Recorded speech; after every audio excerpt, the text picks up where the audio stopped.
Digital హైవేగా రూపుదిద్దుకుంటున్న Hyderabad to Bengaluru హైవేలో అటు Microsoft data centre కి, ఇటు పోల్పల్లి సెట్స్, అటు ఇంటర్నేషనల్ ఎయిర్పోర్ట్ కి, ఇటు రీజనల్ రింగ్ రోడ్ కి చేరువలో ఉన్న బాలానగర్ హైటెక్ పార్క్ లో ఇన్వెస్ట్ చేయండి. భవిష్యత్తు బంగారుమయం చేసుకోండి. Contact number 8500155255. Delhi liquor scam కేసులో కేజ్రీవాల్ అరెస్ట్ ను కాంగ్రెస్ ఖండించింది. ఇండియా కూటమిని బలహీనపరిచేందుకు మోడీ ప్రభుత్వం ఈ పని చేసిందని ఆరోపించింది. ఇటీవల హేమంత్ సోరెన్ ను ఇలాగే అరెస్ట్ చేశారని గుర్తు చేశారు.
కేజ్రీవాల్ ను 2.5 గంటల పాటు విచారించి అరెస్ట్ చేశారు ఈడీ అధికారులు.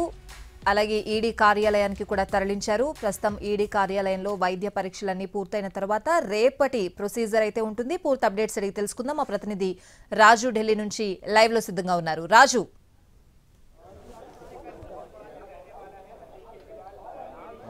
ఎస్ స్వాతి, మొత్తానికి ఢిల్లీ లిక్కర్ స్కామ్ లో ఢిల్లీ ముఖ్యమంత్రి కేజ్రీవాల్ ను అరెస్ట్ చేసి ఈడీ కార్యాలయానికి తరలించారు. సో రేపు ఉదయం ఇక కోర్టు ప్రొసీడింగ్స్ ఉంటాయి. సో ఇప్పటి వరకు కేజ్రీవాల్ తాను లిక్కర్ స్కామ్ లో అరెస్ట్ కాననుకున్నారు. ఢిల్లీ హైకోర్టు నుంచి తనకు ఖచ్చితంగా ఏదైతే ఒక ఊరట వస్తుంది అనుకున్నారు. అంటే ప్రొటెక్షన్ కోసం తను చివరి వరకు ప్రయత్నం చేశారు.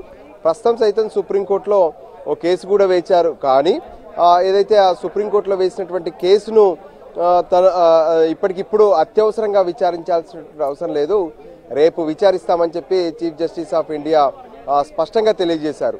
సో దాంతో ఇక ఇప్పటికిప్పుడు కేజ్రీవాల్కి అయితే ఎటువంటి ఊరట లేదు. ఈడీ కస్టడీలో ఉన్నారు. రేపు ఉదయం ముందుగా వైద్య పరీక్షలు నిర్వహిస్తారు. కేజ్రీవాల్కి సంబంధించినటువంటి ఏదైతే బీపీ లెవెల్స్ కావచ్చు, కేజ్రీవాల్కి సంబంధించి లేదంటే ఇతర ఆరోగ్య సమస్యలు ఏవైనా ఉన్నాయనేది మొత్తం పరిశీలించిన తర్వాత అన్ని సజావుగా ఉన్నాయనుకున్న తర్వాత నేరుగా రౌజ్ ఎవెన్యూ కోర్టులో కేజ్రీవాల్ను ప్రవేశపెట్టబోతున్నారు. సో ఆ తర్వాత దాదాపు వారం నుంచి 10 రోజుల పాటు తమ కస్టడీకి ఒకవైపు ఈడీ అడిగే అవకాశం కనిపిస్తుంది. దానికి అనుగుణంగానే ప్రస్తుతం అయితే మనం చూస్తూనే ఉన్నాము. ఈడీ కార్యాలయం వద్ద ఏ విధంగా పెద్ద ఎత్తున జనం పోగై ఉన్నారు ఏంటి అనేది మనకు స్పష్టంగా కనిపిస్తూనే ఉంది. సో ఈ విధంగా ఎప్పటికప్పుడు అంటే ఒకవైపు ఢిల్లీలో ఉన్నటువంటి ఈడీ కార్యాలయానికి ఏదైనా ఒకసారిగా పెద్ద ఎత్తున ఆమ్ ఆద్మీ పార్టీకి సంబంధించినటువంటి కార్యకర్తలు ఏమైనా వస్తారా ఏంటి అనే దాని మీద కూడా పోలీసులు పూర్తి స్థాయిలో దృష్టి సారించారు.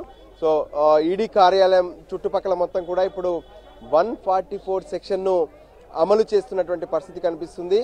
సో దానికి అనుగుణంగానే రేపు ఉదయం రౌజ్ ఎవెన్యూ కోర్టులో కేజ్రీవాల్ను హాజరుపరచడం, ఆ తర్వాత కేజ్రీవాల్కు సంబంధించినటువంటి అంటే లిక్కర్ స్కామ్లో ఇప్పటి వరకు పూర్తి స్థాయిలో కేజ్రీవాల్ను విచారణ జరపలేదు కాబట్టి ఇంతకీ లిక్కర్ స్కామ్కు సంబంధించినటువంటి కొత్త పాలసీ ఏర్పాటు చేయడం కావచ్చు, దాన్ని అనుమతించడం కావచ్చు, ఆ తర్వాత బిజినెస్ మెన్లకు మేలు చేసే అంశం, సౌత్ గ్రూప్తో ఉన్నటువంటి కాంటాక్ట్స్, ఇవన్నిటి అంశం పైన ప్రత్యేకంగా అటు ఈడీ కేజ్రీవాల్ను విచారణ జరిపే అవకాశం కనిపిస్తుంది. దానికి అనుగుణంగానే ప్రత్యేకంగా వారం నుంచి 10 రోజుల పాటు ఈడీ తమ కస్టడీకి కేజ్రీవాల్ను కోరే అవకాశం కనిపిస్తుంది. దానికి అనుగుణంగానే రేపు రౌజ్ ఎవెన్యూ కోర్టులో పిటిషన్ కూడా వేయబోతున్నట్లు ఇప్పటికే ఈడీ వర్గాల నుంచి అందుతున్నటువంటి సమాచారం.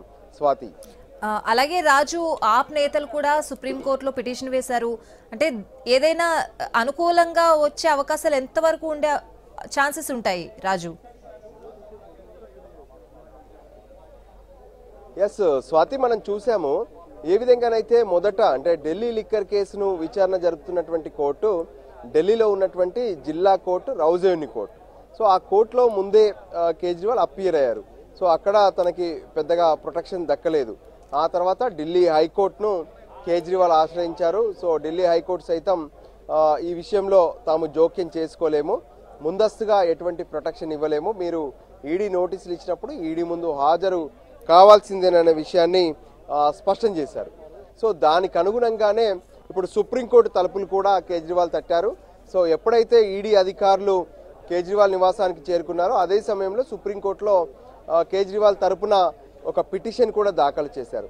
అత్యవసరంగా ఆ కేజ్రీవాల్ అరెస్టుకు సంబంధించినటువంటి అంశం పైన వెంటనే సుప్రీంకోర్టు జోక్యం చేసుకోవాలనేటువంటి అంశంలో సుప్రీంకోర్టును ఆశ్రయించారు. కానీ సుప్రీంకోర్టులో ఉన్నటువంటి చీఫ్ జస్టిస్ ఆఫ్ ఇండియా ఈ కేసు ఇప్పటికిప్పుడు అంత అత్యవసరంగా అర్ధరాత్రి విచారణ జరపాల్సినటువంటి అవసరం ఏమాత్రం లేదు, సో రేపు దీన్ని విచారణ జరుపుతాము అనే విషయాన్ని స్పష్టం చేశారు. సో అదే క్రమంలో రేపు ఉదయం కోర్టు ప్రారంభం కాగానే 10:30 గంటల ప్రాంతంలో కేజ్రీవాల్కి సంబంధించినటువంటి లీగల్ టీం ప్రత్యేకంగా కోర్టు నెంబర్ 1 అంటే chief justice of India court number 1లో ఉంటారు. సో ఆ ధర్మాసనం ముందు ఒక స్పెషల్ మెన్షన్ చేయబోతున్నారు.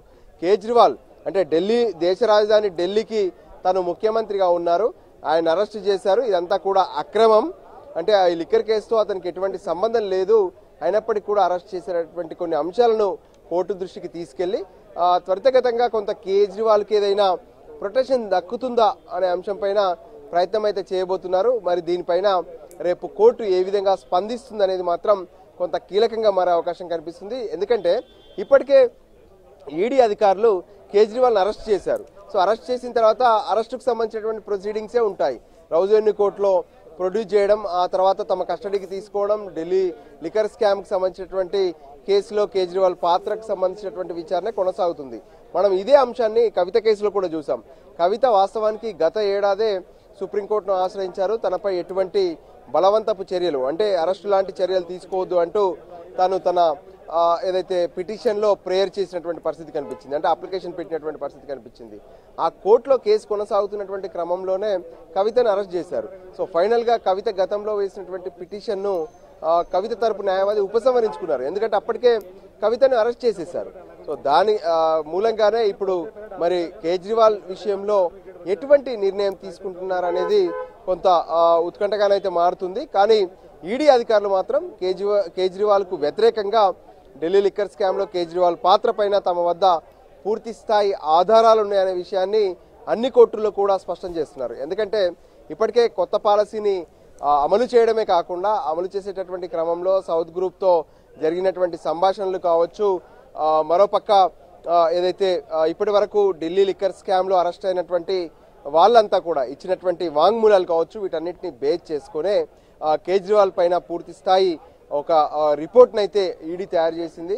అదే విషయాన్ని ఈరోజు ఢిల్లీ హైకోర్టులో చెప్పింది, రేపు సుప్రీంకోర్టులో కూడా చెప్పే అవకాశం కనిపిస్తుంది. అయితే రేపు రౌజ్ అవెన్యూ కోర్టుకు వెళ్ళాక కేజ్రీవాల్కు ఎన్ని రోజుల కస్టడీ వేస్తారు, ఆ తర్వాత రాష్ట్ర ప్రభుత్వానికి సంబంధించినటువంటి నిర్ణయాలు ఎలా ఉండబోతున్నాయి అనేది కూడా కొంత కీలకంగా మారే అవకాశం స్పష్టంగా కనిపిస్తుంది. స్వాతి, రాజు, ఈడీ అడిగిన అన్ని రోజులు కస్టడీకి ఇచ్చే అవకాశం ఉంటుందా? ఈడీ ఎన్ని రోజులు అయితే కస్టడీకి అడుగుతుందో అన్ని రోజులు కస్టడీకి ఇచ్చే అవకాశాలు ఉంటాయా? ఎస్, ఢిల్లీ లిక్కర్ స్కామ్కి సంబంధించి మొదట అంటే ఇప్పటికే కవిత అరెస్ట్ అయ్యి మనకు ఈడీ కస్టడీలో ఉన్నారు. కవిత అరెస్ట్ సందర్భంగా 10 రోజుల పాటు తమకు కస్టడీ కావాలని కోరితే కోర్టు మాత్రం 7 రోజులు మాత్రమే ఇచ్చింది. కానీ కవితను గత ఏడాదే 3 రోజుల పాటు ప్రత్యేకంగా విచారణ జరిపారు. కానీ కేజ్రీవాల్ని ఇప్పటి వరకు కూడా ఎటువంటి విచారణ జరపలేదు. అందుకోసమే ఎక్కువ రోజుల పాటు తమ కస్టడీలో ఉంచుకొని విచారణ జరిపే ఆలోచనతో ఈడీ ఉన్నట్టుగా తెలుస్తుంది. Swathi, right Raju, thanks for the live updates.